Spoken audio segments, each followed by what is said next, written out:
Welcome to Pimpy's Investment Chat, where we keep investment talk simple. And here's your host, Pimpy. What is going on out there, peeps? All right, so let's get back to Iraq. Things aren't looking too good there. They cannot seem to get their government officials into office. And this is by design. You have a group of politicians in the parliament who are going to continue to be an obstacle for Sadr if they don't get their way. And we spoke about this before. These people have great reason to be concerned. We already know that members of the coordination framework have been arrested and have been indicted. Sadr is a man of his word. Now, for those you don't know what's really going on, once Saddam Hussein was removed in 2003, when elections started happening, a group of people have been in power ever since, the Shiite people. And these are the same people that Sadr belongs to.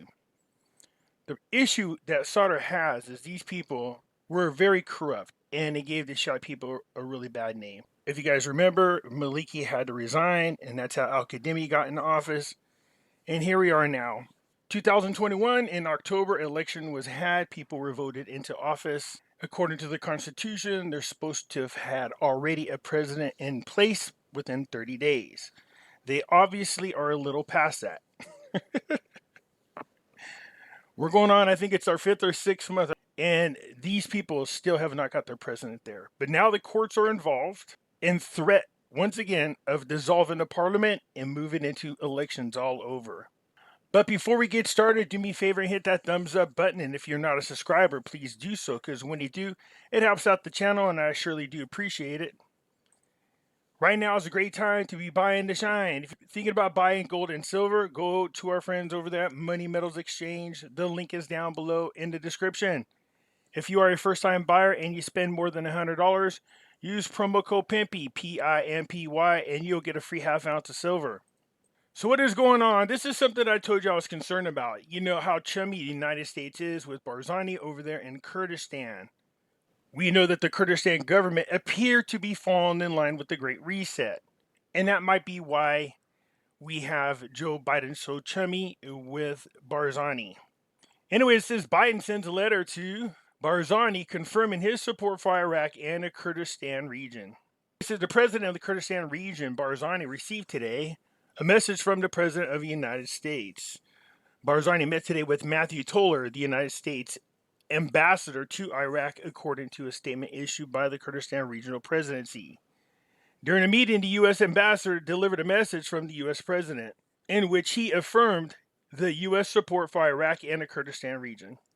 The statement stated that the two sides discussed the Iraq political situation, the steps of the political process, and the sessions of the Iraqi parliament, the conditions of the Kurdistan region, and the upcoming election process in the Kurdistan region, Erbil-Baghdad relations, and expectations for the future of the political process in the country.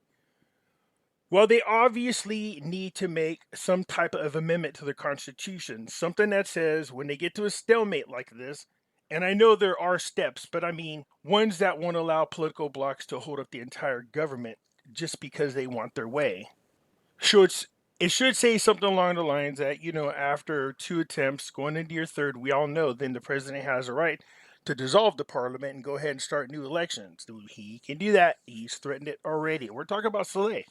So in your opinion, you guys write down below in the comments, because I'm curious, who do you think would benefit from a re-election?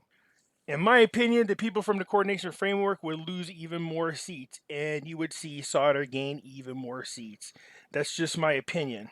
And that might be why we're seeing the coordination framework fuss so hard about the idea of a dissolved parliament and new elections. They are against it. They have already made their stance known.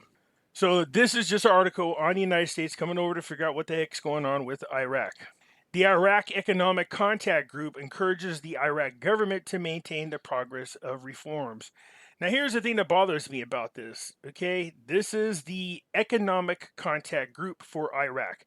There's all these like little groups around the world, and they all report to United Nations and the Security Council and all these other things, which are unelected officials. And a big chunk of our tax dollars are going to fund these guys, who, by the way, have been nailed several times for throwing unnecessary parties, spending too much money, and not doing what they're supposed to do outside of plotting against their own citizens. So here you have it. This one, I believe the inauguration for this group started in October. It says the Economic Contact Group for Iraq, which includes the 7 countries, the European Union, and the World Bank, on Wednesday encouraged the Iraq government to seize the opportunity to use the increased oil revenues in order to strengthen the social safety net and mitigate the impact of food prices. They say one thing, but they actually mean another. I'm pretty sure what the discussion is whether or not they're going to change the exchange rate. You see, if you're a globalist, you like the currency of the country to be devalued as much as possible. Then it makes labor really cheap there, and you open up a lot of companies there and have things built over in Iraq, just like you do China, just like you do Vietnam. But it does not benefit the citizens of that country, not at all, not with a devalued currency. But on top of that opening statement, it also says effective targeting is key to ensuring that the most vulnerable groups receive adequate support. You see, this is what they do. They create more poor people who have no choice than to rely on the government. You don't want that. This is how they get you into this great reset, where you have no choice because they manage to control all your money as well as your medical coverage and your education. Do you see what I'm saying? This is not a good situation. Given the current situation, the Iraq Economic Liaison Group stresses the importance of maintaining progress on the major economic reforms and suggests using the increased revenues to lay the foundations for the future prosperity in Iraq by providing the required reconstruction and improving human resources and basic services. I'm all for that. But what's going to happen is some other country is going to be awarded the contract to come in there and do work. They'll charge an arm and a leg, like Joe Biden's brother James charged $1.5 billion for housing in Iraq. Can you take a guess how much of it actually got done? I'm sure you could. So you get these multi-billion-dollar contracts, but the labor is so cheap there. And any suggestion that the exchange rate should go up is going to be met with a lot of resistance. Even if the outside country has to come in and destabilize your country to make their point. You see, the globalists are going to get what they want. It said these reforms will enhance the competitiveness of Iraq's private sector at the local and international level. See how they say enhancing competitiveness? Of course, it enhance it. Cheaper dollars, cheaper labor, cheaper cost for cheaper goods. These reforms will enhance the competitiveness of Iraq's private sector at the local and international levels, especially the agriculture sector, by enhancing food security in Iraq and increasing job opportunities. It does increase job opportunities, but what good is it if your dollar doesn't have any purchasing power? In this context, the members of the Iraq Economic Liaison Group will continue to develop their support for economic reforms as well as their support for social programs. So this is something I've been preaching all along. You didn't have to put together a dang economic contact group. We already know what needs to be done. They need to take that money from the oil sales and invest it into the private sector to create more jobs and get more people off government aid and get them working on their own and paying taxes. To put it in a nutshell. Well, this is good news. It says this is where civilization started, and the locals are very polite for adventurous tourists who are unafraid of occasional military roadblocks.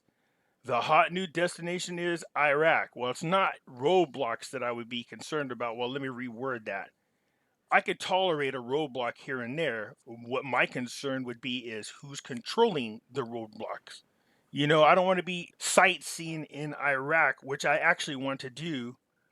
I don't want to have to worry about whether or not somebody's going to come grab me and lop my head off. That's the scary part about all this.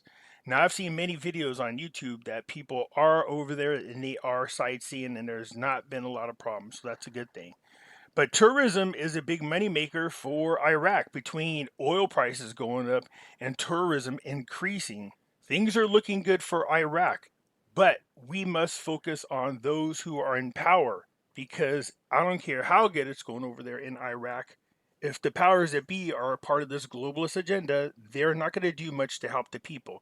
They'll act like they are, but they won't. And that's not what we want to see. We need those outsiders, like Sauter was saying, those from the East and those from the West and anybody in between, to stay the hell out of Iraq and let Iraq and their people settle things on their own. It said an American tourist poses for a holiday snack in Iraq in front of a blue brick Ishtar gate that was rebuilt at the ancient site of the Babylon under dictator Saddam Hussein. Most foreigners here since Saddam's ouster in 2003 US-led invasion have worn army fatigues and carry guns, but more recently there has been a trickle of camera-toting travel pioneers. I like how they call them travel pioneers. Okay, well, what's this say about your country when you're a tourist there and you're taking pictures with paramilitary people standing there with weapons? Yeah, that's just what you want to see when you go to visit a country. So anyways, this article goes on to say that tourism has increased over there in Iraq and more people are starting to go and visit. Like I said, this is a good thing for Iraq. This is a good article. I was happy to see it. Iraq MPs fail for the third time to elect a new president. Parliamentary sources say less than 2/3 of the legislators were present in parliament, falling short of the quorum. Iraqi legislators have failed for a third time to elect a new president for the lack of quorum, officials said, deepening the war-scarred country's political crisis. The continued failure by parliament to select a president after last year's elections reflects a deep schism between Shia political groups. Said the assembly adjourned its session until further notice. But right here it says Iraqi's federal courts have given legislators until April 6th to choose a new president. Now, I don't know what kind of authority the courts are going to have over the government, but it's going to be interesting to see if they get this accomplished. Now, keep in mind, Saleh is still in charge. He's still the president until somebody is voted into his place. At the same time, Al-Kadhimi is still the prime minister. Now, we've heard him make this threat before. I'm just wondering if they have the ability or the cojones to go ahead and pull this off, to go ahead and dissolve the parliamentary and start new elections. It says right here, political scientist Hamza said if the deadlines were missed, we could reach a point where new elections are decided to break the deadlock. I think you guys should get there. Let's get it going. Some of the things I showed you on that video, things that influence the exchange rate of the currency, well, whether or not you have a stable government is one of them. And as you can clearly see, they can't even get one established. That's not good at all. You're not going to see any type of exchange rate change happen until the government is put into place. They start doing their job. They start increasing the private sector, getting people back to work, making sure there's not groups of people going to houses and lighting it on fire like we're seeing. All these play a factor in the exchange rate process and value. Not just, oh, they got a lot of oil. It doesn't work that way. You guys have seen me make plenty of videos showing you otherwise. So this is an issue. So it goes on to say right here, parliamentarians must first elect the head of the state by convention, a member of the Kurdish minority, with a 2/3 majority.